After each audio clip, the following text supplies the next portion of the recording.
Hello everyone, आप सभी का आपके YouTube channel triple S chemistry tricks में स्वागत है। जैसे कि मैंने लास्ट वेडनेसडे टारगेट सीरीज का एमएस ट्रांसल्यूशंस का डेमो लेक्चर अपलोड किया था, तो आज मैं उसका फर्स्ट लेक्चर आपको करवाने लगा हूं। तो बिना किसी देरी के लेक्चर को स्टार्ट करते हैं। The question number 11 is the functional groups present in cortisone are. बच्चे, ये कोर्टिसोन का स्ट्रक्चर है, ठीक है। इसमें देखना है कि कौन कौन से ग्रुप प्रेजेंट है। जो हमने सेम क्वेश्चन डेमो लेक्चर में भी किया था, तब भी हमने की कंसेप्ट में क्या लगाया था कि इसको छोड़कर पहले समझा था कि इनकी फंक्शन ग्रुप है क्या। देखिए, जैसे सबसे पहले देखते हैं ईथर का क्या फंक्शन ग्रुप है। ईथर का फंक्शन ग्रुप है COC, मीन्स बीच में ऑक्सीजन है, आसपास कोई भी कार्बन एटम होगा उसको क्या कहेंगे, ईथर। क्लियर। देन अल्कीन, क्या आएगा, अल्कीन। अल्कीन क्या होता है, किसी में डबल बॉन्ड हो, कार्बन कार्बन डबल बॉन्ड को क्या कहते हैं, अल्कीन। क्लियर। देन आ गया अल्कोहल। अल्कोहल क्या होगा, किसी कार्बन के साथ OH ग्रुप लगा होगा उसको कहेंगे अल्कोहल। देन इसमें एक और भी ग्रुप है अमाइन, तो अमाइन की भी बात कर लेते हैं। अमाइन होता है कार्बन के साथ NH2 ग्रुप लगा होगा उसको कहेंगे अमाइन। क्लियर। अब हम देखेंगे कि इसमें कौन कौन से ग्रुप प्रेजेंट है, कौन कौन से ग्रुप प्रेजेंट नहीं है। एक और है इसमें, जैसे जहां पर देखिए कीटोन भी है, तो कीटोन भी लिख लेते हैं। कीटोन आएगा, लास्ट टाइम भी करवाया था, दोनों तरफ कार्बन होंगे उसको कहेंगे हम कीटोन। ईथर भी हो गया, अल्कीन भी हो गया, अल्कोहल भी हो गया। जहां भी अल्कोहल, कीटोन, अल्कीन, ईथर हो गए, देन कंप्लीट हो गया। अब हम देखेंगे कि इनमें से कौन से ग्रुप प्रेजेंट है, कौन से ग्रुप प्रेजेंट नहीं है। जैसे जे वाला देखिए, सबसे पहले जे ग्रुप कौन सा प्रेजेंट है, देखिए ध्यान से। जे डबल बॉन्ड O है, उसके जे भी कार्बन, तो जे वाला ग्रुप प्रेजेंट हो गया, ठीक है। देन नेक्स्ट देखिए, जे क्या है, डबल बॉन्ड, जे वाला ग्रुप, तो मीन्स डबल बॉन्ड भी प्रेजेंट हो गई, मीन्स अल्कीन भी प्रेजेंट है। क्लियर। देन जे वाला ग्रुप, जे फिर से कीटोन हो गया, चलिए दोबारा नहीं लिखना, इससे एक बार लिख लिया। देन जे वाला देखिए COCH3, तो जे क्या बन गया, ईथर बन गया। और अगर इसको देखें तो जे क्या बन गया, अल्कोहल बन गया। ठीक है। तो इसमें जब भी आपको ये क्वेश्चन आ जाए, आपको पता होना चाहिए कि कौन से ग्रुप को रिप्रेजेंट कर रहा है। तो कौन कौन से ग्रुप प्रेजेंट हो गए, ईथर प्रेजेंट हो गया, कीटोन भी प्रेजेंट हो गया, अल्कीन भी प्रेजेंट हो गया, ठीक है, अल्कोहल भी प्रेजेंट हो गया। तो 4 ग्रुप इस कोर्टिसोन में प्रेजेंट हो गए। अब देखते हैं कौन कौन से प्रेजेंट है। ईथर, अल्कीन, अल्कोहल तीनों प्रेजेंट है, लेकिन इसके साथ कीटोन भी प्रेजेंट है, तो इसलिए ये ऑप्शन नहीं हो सकती। इसमें देखिए अल्कोहल, कीटोन, अल्कीन, ईथर चारों प्रेजेंट है, इसलिए हमारी ऑप्शन यही होगी, आंसर यही होगा। बाकी भी चेक कर लेते हैं। इसमें अल्कोहल, कीटोन, अमाइन नहीं है इसमें, तो ये तो हो नहीं सकता। इसमें भी अमाइन आ गया, अमाइन नहीं है, तो हमारा आंसर क्या हुआ, बी। जब भी क्वेश्चन आएगा आप ऐसे इसका की कंसेप्ट लगा कर देखेंगे, इससे आपकी बोर्ड की नॉलेज भी बढ़ेगी और क्वेश्चन भी इजीली सॉल्व कर लोगे। Now the next question is select the acid with highest Ka value. अब Ka क्या होता है, सबसे पहले देखिए Ka होता है dissociation constant for acid, means जितना ज्यादा स्ट्रॉन्ग एसिड होगा उतनी ही ज्यादा Ka की वैल्यू होगी। मैंने आपको लास्ट डेमो लेक्चर में बताया था कि वो वाला एसिड ज्यादा होगा स्टेबल जिसके अनायन भी स्टेबल होगा। लाइक जैसे हमने लास्ट टाइम भी किया था, जैसे सपोज करिए यही कोई एसिड है, अगर इसको मैं ऐसे करके लिख दूं, जैसे मैं कोई R ग्रुप लगा दिया जहां पर, इस जे कितना स्टेबल है, कितना अनायन स्टेबल है, H से लूज करने के बाद वो एसिड क्या होगा, स्ट्रॉन्ग होगा। एसिड स्ट्रॉन्ग होगा तो वो बहुत इजीली ब्रेक डाउन करेगा और उसकी क्या ज्यादा होगी, Ka की वैल्यू ज्यादा होगी। ठीक है। बेसिकली P जो होता है, P होता है माइनस लॉग। क्या होता है, माइनस लॉग। मीन्स अगर Ka है तो इसके अगर P लगा दिया जाए तो क्या आ जाएगा, माइनस log KA। तो ऐसे कह लीजिए कि जो KA है वो इनवर्सली प्रोपोर्शनल है PK के। क्यों? क्योंकि क्या साइन आ गया, माइनस का साइन आ गया। अगर KA ज्यादा होगा तो ऑब्वियस है कि PK क्या होगा, कम होगा। आपको पेपर में ऐसे भी पूछा जा सकता है किसी भी क्वेश्चन में कि PK की वैल्यू ज्यादा किसकी होगी, तो आप क्या करेंगे, देखेंगे किसकी K की वैल्यू कम है, उसकी PK की वैल्यू क्या होगी, ज्यादा हो जाएगी, सिंपल। ठीक है, तो अब हम इसमें से देखेंगे कि जो जो अनायन बनेंगे उसमें से कौन सा मोस्ट स्टेबल अनायन है। तो एक सिंपल सी बात ध्यान में रख लीजिए, electron withdrawing group always favours stability of अनायन। जितना स्ट्रॉन्ग इलेक्ट्रॉन विड्रॉइंग ग्रुप लगा होगा उतना अनायन क्या होगा, स्टेबल होगा। इलेक्ट्रॉन विड्रॉइंग ग्रुप क्या होता है, जो इलेक्ट्रॉन को अपनी तरफ खींचता है। ठीक है, अब देखिए, अब अगर इसमें से H को बाहर निकालते हैं, मैं सब में से H को बाहर निकाल देता हूं, फिर देखते हैं क्या क्या बनेगा, क्योंकि J कॉमन है सब में। ठीक है, इसमें H बाहर निकाला तो इसमें क्या आ गया, अनायन बन गया सब जगह पर। अब देखना कि किस में सबसे ज्यादा स्ट्रॉन्ग स्टेबिलिटी है अनायन की। इसमें J इलेक्ट्रॉन दे रहा है, CH होता है इलेक्ट्रॉन डोनेटिंग ग्रुप, तो J तो हो नहीं सकता। ठीक है, अब इसमें देखिए, इसमें 2 विड्रॉइंग ग्रुप लगे हुए हैं, Cl के 2 विड्रॉइंग ग्रुप लगे हुए हैं, तो J हो सकता है। अभी आगे चल के देखते हैं। इसमें जो J वाला ग्रुप है, J भी इलेक्ट्रॉन दे रहा है, डोनेट कर रहा है, नो डाउट I इलेक्ट्रॉन खींच रहा है, लेकिन जो J ग्रुप है वो इलेक्ट्रॉन इसको दे रहा है, तो J भी बिल्कुल नहीं हो सकता। सिमिलरली अगर बात करें, इसमें भी J इलेक्ट्रॉन दे रहा है इसको और J भी नहीं हो सकता। तो सिंपल एक ही बात हो गई, जिसमें वो इलेक्ट्रॉन विड्रॉ कर रहा है वो कौन सा ग्रुप है, क्लोरीन, और जो डायरेक्टली अटैच है चेन के साथ, जहां पर रिंग है और रिंग इलेक्ट्रॉन डोनेट कर रही है, तो इसलिए एक ही ऑप्शन आई बी। सो जो बी वाला कंपाउंड है वो कौन सा एसिड है जिसकी हाईएस्ट के वैल्यू है एंड पी के वैल्यू क्या है, लोएस्ट है। जस्ट देखना है कि स्टेबिलिटी कितनी है अनायन की, जितनी स्टेबिलिटी अनायन की ज्यादा होगी उतना वो इजिली डिसोसिएट करेगा और उतनी ही उसकी के की वैल्यू क्या होगी, ज्यादा होगी। Next question is most stable carbocation among the following is. बहुत ही इजी क्वेश्चन है। सबसे पहले समझते हैं कि कार्बोकेटायन किसे कहते हैं और इसका स्टेबिलिटी ऑर्डर है क्या, फिर हम देखेंगे कि कौन सा स्टेबल होगा। तो सबसे पहले कार्बन कंटेनिंग पॉजिटिव चार्ज, जिसके ऊपर पॉजिटिव चार्ज होगा उसको हम कहेंगे कार्बोकेटायन। तो पॉजिटिव चार्ज सबके ऊपर है, मींस सभी ही कार्बोकेटायन है। अगर जिस कार्बन के साथ पॉजिटिव चार्ज लगा हुआ है, जैसे इसके साथ पॉजिटिव चार्ज लगा हुआ है, सपोज करिए जे एक कार्बन के साथ अटैच है, एक के साथ, ठीक है, एक कार्बन के साथ अटैच है, तो इसको हम क्या कहेंगे, इसको कहेंगे 1 डिग्री। क्लियर? अगर 2 के साथ अटैच है जिसके ऊपर पॉजिटिव चार्ज है, अगर सिंपल मैं लगा रहा हूँ, हाइड्रोजन का बात रहने देते हैं, बैलेंसी पूरी कर ही लेंगे। अगर जिसके ऊपर पॉजिटिव चार्ज है एक कार्बन के साथ अटैच है उसको 1 डिग्री कहेंगे। अगर 2 के साथ अटैच है 2 डिग्री कहेंगे। अगर 3 के साथ अटैच है तो 3 डिग्री कहेंगे।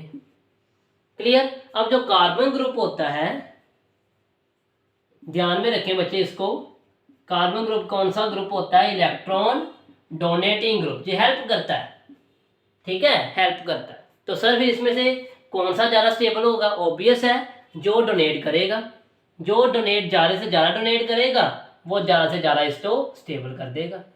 तो इसमें इसके पास सपोज करिए इलेक्ट्रॉन की कमी है, ठीक है, तो जे इलेक्ट्रॉन दे रहा है, इसमें एक कार्बन इलेक्ट्रॉन दे रहा है, इसमें 2 दे रहे हैं, इसमें 3 दे रहे हैं, या फिर ऐसे समझ लिए किसी के पास पैसे की कमी है तो कोई उसको पैसे दे रहा है, तो ऑब्वियस है जो उसको पैसे देता जाएगा तो वो स्टेबल हो जाएगा। इसमें एक आदमी पैसा दे रहा है, इसमें 2 दे रहा है, इसमें 3 दे रहा है, तो जो सा ज़्यादा देगा वो ज़्यादा स्टेबल हो जाएगा। तो साफ पता चल रहा है कि जो 3 डिग्री वाले कार्बोकेटायन होंगे वो ज़्यादा स्टेबल होंगे 2 डिग्री से, और 2 डिग्री वाली ज़्यादा स्टेबल होंगे 1 डिग्री से। अब देखिए गौर से, अब क्वेश्चन की तरफ आते हैं। अब जिसके ऊपर पॉजिटिव चार्ज है, देखिए उसके साथ कितने कार्बन लगे हुए हैं। अगर इसकी बात करें, इसमें एक कार्बन जे वाला, एक जे वाला और एक जे वाला, मतलब कितने कार्बन है, 3, तो कितने डिग्री बन गया, 3 डिग्री। इसमें देखिए ये जे वाला और एक जे वाला, कितने कार्बन हो गए 2, तो कितना बन गया 2 डिग्री। इसमें देखिए इसके साथ अब एक जे ही कार्बन लगा बस, इसको कहते हैं 1 डिग्री। क्लियर। अब इसमें एक भी कार्बन नहीं है तो इसको कहेंगे मिथाइल कार्बोकेटायन। ठीक है। तो स्टेबिलिटी लिखनी हो तो वैसे तो इसमें ऑर्डर नहीं पूछा, अगर स्टेबिलिटी लिखनी है तो क्या स्टेबिलिटी आएगी, ए सबसे ज्यादा, फिर बी, फिर सी और फिर डी। और इसमें तो हमसे पूछा कि मोस्ट स्टेबल कौन सा होगा, तो मोस्ट स्टेबल कौन सा होगा, ए वाला, क्योंकि वो कौन सा कार्बन है 3 degree. So the answer is a. So the 14th question is arrange the following in increasing order of their pKa values. अभी क्वेश्चन किया था Ka वैल्यू का, सेम क्वेश्चन आ गया pK वैल्यू का। तो बच्चों पहले आप अपने आप करिए, पॉज करिए वीडियो और अच्छे से सॉल्व करिए, देखिए क्या होता है, जल्दी से करिए। चलिए अब मैं भी करके दिखाता हूं इसको, देखिए अब ध्यान से।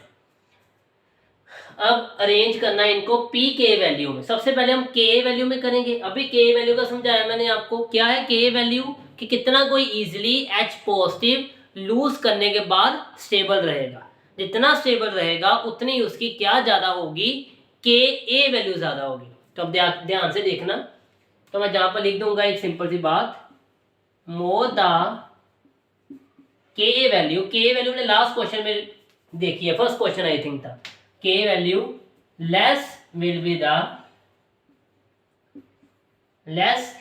The pKa value. तो pK वैल्यू उतनी कम होगी जितनी Ka वैल्यू ज्यादा होगी। अब देखिए इसको सिमिलरली फिर से वही माइनस करिए और देखिए ध्यान से, हाँ ध्यान से देखना कि J वाले के साथ डबल बॉन्ड लगी हुई है। जैसे मैंने लास्ट डेमो लेक्चर में करवाया था कि इसको इसके साथ क्या हो जाएगी, रेजोनेंस। अगर किसी ने नहीं देखा तो वो अभी यूट्यूब सर्च करे triple chemistry tricks MS advance solutions, तो मेरा डेमो लेक्चर आ जाएगा।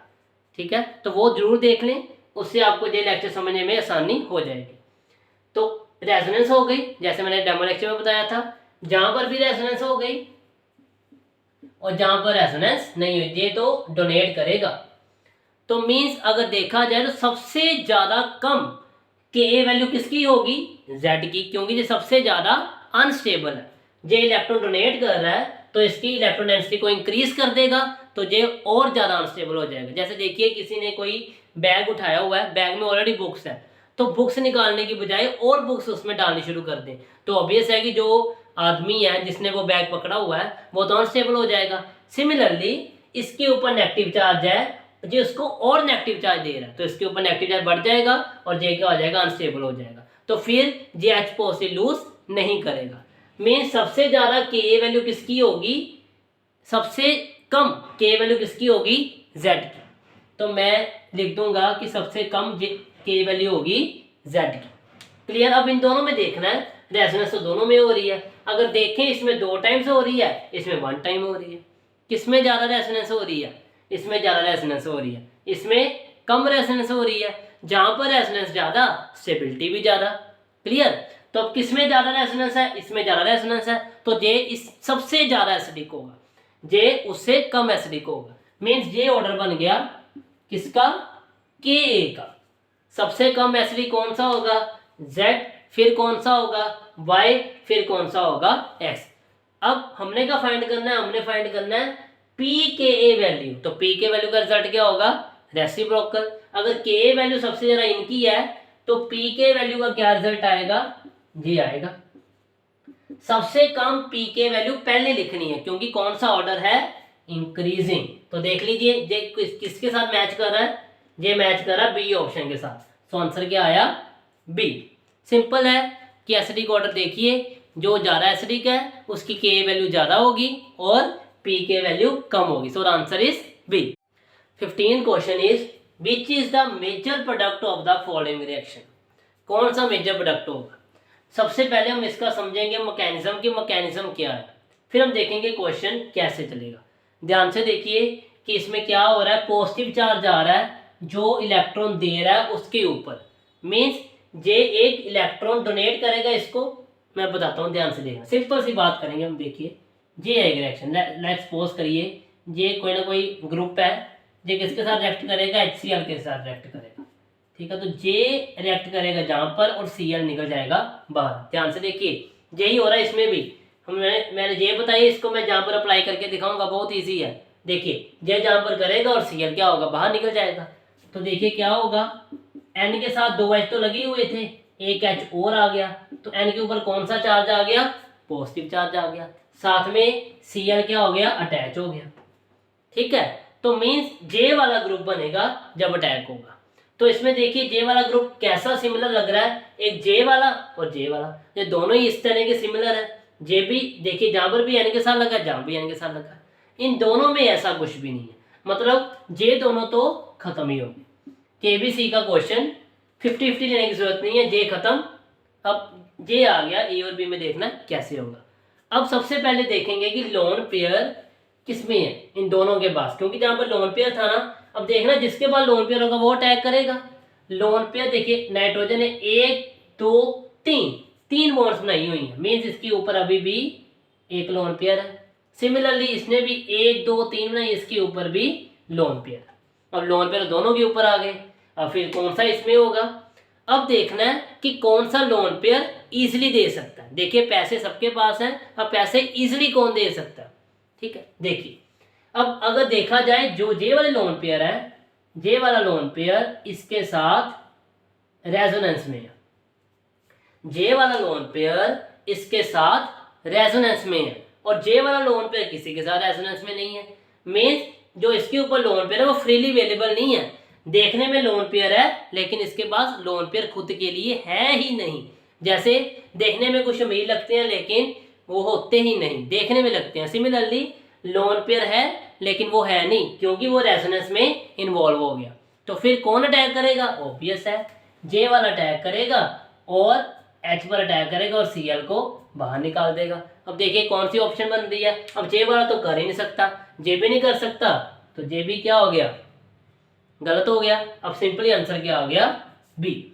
तो सिंपली देखोगे कि कौन अटैक करेगा। जे मैकेनिज्म मैंने लिख दिया, नोट डाउन कर लें इसको। जे मैकेनिज्म इसके ऊपर ऑपरेट हो रहा है, मैंने शॉर्टकट में बताया, इसको आप पूरी डायग्राम बनाकर अप्लाई करेंगे, रिजल्ट हमें इतना ही चाहिए, बस यही एक्ट कर रहा है, बाकी तो वैसे डायग्राम ही है। मैंने सब कुछ आर लेट कर लिया सपोज, क्लियर। तो इसलिए आंसर क्या आ गया, बी। तो बी प्रोडक्ट क्या बनेगा, मेजर, और ए क्या बनेगा, माइनर, और ये दोनों बनेंगे ही नहीं। Question number 16 is in the given pair identify most acidic compound in A and B and most basic in C and D. तो इन दोनों में एसिडिक देखेंगे, इन दोनों में बेसिक देखेंगे। दोनों की डिस्कशन पहले हो चुकी है। एसिडिक वो होते हैं जो H पॉजिटिव लूज करते हैं, बेसिक वो होते हैं जो लोन पेयर डोनेट करते हैं। ये दोनों चीजें हम पहले कर चुके हैं। मैं सिंपल सा एक बार फिर से लिख देता हूं, acidic which loses H positive and basic which donates lone pair. Clear, जो लोन पेयर डोनेट करेगा वो बेसिक होगा, जो H पॉजिटिव लूज करेगा वो एसिडिक होगा। ऑब्वियस है, जो जितना जल्दी करेगा उतना स्ट्रॉन्ग होगा। क्लियर। अब इन दोनों में देखिए, इन दोनों में H पॉजिटिव बाहर निकाल दे, जे भी नेगेटिव चार्ज। अब देखने में लगेगा ऑब्वियस है कि जे डोनेट कर रहा है, लेकिन ऑर्थो इफेक्ट के कारण, रेजोनेंस होने के कारण जे एसिडिक है। इसको कहते हैं ऑर्थो इफेक्ट। जब बच्चे आपको थोड़ा सा मेमोराइज करना पड़ेगा कि ऑर्थो इफेक्ट एक वैसा इफेक्ट है जिसकी अभी तक एक्सप्लेनेशन प्रॉपर वे से एक्सप्लेन नहीं हुई, लेकिन ये देखा गया है कि जे ऑर्थो इफेक्ट के कारण ज़्यादा स्टेबल है इसके अकॉर्डिंग। जो जे इसके ऑर्बिटल्स हैं, पी ऑर्बिटल्स हैं, जो भी ऑर्बिटल्स हैं, वो इसके नेगेटिव चार्ज के ऑर्बिटल्स को ओवरलैप करके ज़्यादा स्टेबल करने की कोशिश करते हैं, जिसके कारण 2 वाला ज़्यादा स्टेबल है 1 से। तो इसमें देखिए ए बी में A1 है, A2 है, A2 एंड A1 है, मीन्स जे दोनों ऑप्शंस खत्म हो गए। ठीक है, A2 दोनों में आ गया, मतलब A तो 2 है। अब बी में देखिए, बी में जहां पर नेगेटिव चार्ज, जहां पर भी नेगेटिव चार्ज, लेकिन जहां पर रिंग थी, जहां पर रिंग नहीं है। क्लियर, मतलब जे बेंजीन था, जे साइक्लोहेक्सेन है। तो साइक्लोहेक्सेन में ऑर्थो इफेक्ट नहीं लगता, वो सिर्फ बेंजीन में लगता है। तो अब जो इलेक्ट्रॉन देगा, अगर इलेक्ट्रॉन देगा तो इसको क्या कर देगा, अनस्टेबल कर देगा। तो इसलिए बी में से 1 और 2 में से 1 वाला ज़्यादा स्टेबल होगा। अब देखिए इसमें B2 आ गया, इसमें B1 आ गया, तो मीन्स हमें जहाँ से पता चल गया वैसे तो हमारा आंसर B है, लेकिन हम क्लैरिफाई करेंगे कि C1D2 आता है कि नहीं आता। अब इसमें देखिए, इसमें NH2 है, इसमें भी NH2 है, दोनों के ऊपर लोन पेयर है, जैसे हमने लास्ट टाइम किया था, एक बॉन्ड इसके साथ 2 हाइड्रोजन के साथ, इसमें भी एक इसके साथ 2 हाइड्रोजन के साथ, तो एक एक लोन पेयर दोनों के ऊपर प्रेजेंट है। अब इसमें क्या होगा, इसमें भी ऑर्थो इफेक्ट है। अब जो इसमें ऑर्थो इफेक्ट है वो इसके लोन पेयर को डोनेट करने से रोकेगा, हिंडर क्रिएट करेगा। अगर हिंडर क्रिएट करेगा तो जे बेसिक कम होगा, जे बेसिक ज्यादा होगा। तो अगर ऑर्थो इफेक्ट बेसिक में लगेगा, बेसिक रिएक्टर डिक्रीज करेगा, अगर एसिड में लगेगा तो एसिडिक रिएक्टर इंक्रीज करेगा, इस बात का ध्यान रखें। तो इसलिए इसमें 1 पार्ट वाला ज्यादा बेसिक होगा, तो जे वाला C1 भी क्लियर होगा। अब इसमें देखिए, इसमें कोई भी ऑर्थो इफेक्ट नहीं है। अब जे, इसके बाद भी एक लोन पेयर, इसके बाद भी लोन पेयर, लेकिन जे ग्रुप क्या करेगा, इलेक्ट्रॉन डोनेट करेगा। अगर ये डोनेट करेगा तो इसके ऊपर इलेक्ट्रॉन डेंसिटी क्या होगी, इंक्रीज होगी। अगर इंक्रीज होगी तो ये इजीली इलेक्ट्रॉन को क्या कर सकेगा, डोनेट कर सकेगा। तो इसलिए इन दोनों में से जे वाला ज्यादा बेसिक है, तो डी बी क्या आ गया, 2 आ गया। तो आंसर क्या आ गया, बी। अब सिंपल सी बात ध्यान में रखें कि ऑर्थो इफेक्ट बेंजीन में लगता है, साइक्लोहेक्सेन में नहीं लगता। एसिडिक रिएक्टर ऑर्थो इफेक्ट के कारण इंक्रीज होगा और बेसिक डिक्रीज होगा। मैं लिख देता हूं जहां पर थोड़ा सा, ऑर्थो इफेक्ट जनरली, हर बार नहीं होती ये सभी चीजें, generally affect, generally favours acidic character. ठीक है, अगर एसिडिक को करेंगे तो ऑब्वियस है कि बेसिक को नहीं करेंगे। And D favours basic character. ये बच्चे जनरली है, नॉर्मली होता है ऐसा, लेकिन अलग अलग ग्रुप के कारण अलग अलग प्रोबेबिलिटी हो सकती है। इसमें जे चीज लग रही तो मैंने इस हिसाब से जे एक्सप्लेनेशन दी। तो answer is B. 17th question is several factors steric electronic orbital interactions can affect the inversion barrier of an amine in the given pair which data is correctly placed. सबसे पहले हम देखते हैं कि इन्वर्शन बैरियर कहते किसे हैं। ये देखिए, ध्यान से सुनिए कि इसको कहते हैं इन्वर्शन करना, दोबारा से फ्लिप होता है। ये वाला पहले पिरामिडल शेप है, फिर क्या होगी sp2 और फिर से फ्लिपिंग होगी। ये मैंने सारा कुछ एक्सप्लेन अपने डेमो लेक्चर में किया था। तो फिर से एक हल्की सी एग्जांपल देता हूँ। जैसे ये देखिए, जैसे ये एग्जांपल है, ये अमोनिया एक, ये सबसे पहले ऐसे करके अपनी शेप बनाएगा, ठीक है, एंड देन क्या करेगा, फ्लिपिंग करेगा और दूसरी तरफ चला जाएगा। मेन एनर्जी दोनों की सेम होगी, लेकिन हाइब्रिडाइजेशन कहाँ से, sp3 से कहाँ पर जाएगी, sp2 पर, और sp2 से फिर से कहाँ पर जाएगी, sp3 पर। अब ये देखना कि कौन सा इसमें ज़्यादा अनस्टेबल है। जो इसमें ज़्यादा अनस्टेबल होगा, इसमें स्टेबल होगा, वो जल्दी से जे स्टेट बना लेगा और इन्वर्शन हो जाएगी। अब इसमें देखिए, ये बल्कि ग्रुप है, ये बल्कि ग्रुप कौन सा है, IPR कहते हैं इसे, ये बल्कि ग्रुप है। जितना ज़्यादा बल्कि ग्रुप होगा, जितना दूर दूर रहेगा, उतना ज़्यादा स्टेबल होगा। तो इसलिए ये 120 डिग्री एंगल पर ज़्यादा स्टेबल है एज कम्पेयर टू 109.5 डिग्री पर। तो इसलिए इसकी इन्वर्शन जल्दी से हो जाती है। और जे वाली ठीक लिखी है चीज़, इसका मतलब क्या होता है, इसका डिस्टेंस, जितना डिस्टेंस कम होगा उतना ईजिली जे फ्लिप कर जाएगा। और ये फ्लिप करेगा क्योंकि ये ट्रांजिशन स्टेट जिसकी हाइब्रिडाइजेशन sp2 है बहुत ईजिली बना लेगा। इसलिए इसका जो फर्स्ट क्वेश्चन दिया है वो बिल्कुल ही ठीक है। अब सेकंड में देखिए, ये छोटा सा ग्रुप है और ये बड़ा ग्रुप है, मतलब ये 3 मेंबर रिंग है और ये 5 मेंबर रिंग है। इसमें जो 5 मेंबर रिंग है इजिली 120 डिग्री अचीव कर सकती है, मीन्स sp2 हाइब्रिडाइजेशन को अचीव इजिली कर सकती है एज कम्पेयर टू इसके। ये 60 डिग्री एंगल में जा रहा है, स्ट्रेन्ड है, इसलिए ये बहुत ही डिफिकल्टी से अप्रोच करेगी sp2 को। तो इसलिए जे वाली इन्वर्शन जल्दी हो जाएगी, जे वाली इन्वर्शन कम होगी। क्यों? क्योंकि इसके हाइब्रिडाइजेशन sp2 इजिली अचीव हो सकती है। तो इसलिए जे भी ठीक है। अब इसमें देखें JCH3 ग्रुप है और JCl ग्रुप है। अब इसका एटॉमिक मास काफ़ी ज़्यादा है इसके साथ, इसके कंपैरेटिव, तो इसलिए इसकी इन्वर्शन इजीली हो जाएगी और इसकी इन्वर्शन होनी मुश्किल हो जाएगी। तो ऑब्वियस है जे क्या हो जाएगा, सी मीन्स डी ऑप्शन आ गया। तो हमने क्या देखना है कि कौन सा sp3 में अनस्टेबल है, वो इजीली ट्रांसलेट हो जाएगा और स्टेबल हो जाएगा, इसलिए इसका आंसर क्या आ गया, डी। तो बच्चे आज के लिए बस इतना ही, मिलते हैं नेक्स्ट वीडियो में नेक्स्ट टॉपिक के साथ। अगर आपको मेरी वीडियो अच्छी लग रही है तो चैनल को सब्सक्राइब करें, वीडियो को लाइक करें, ज़्यादा से ज़्यादा शेयर करें। Thank you.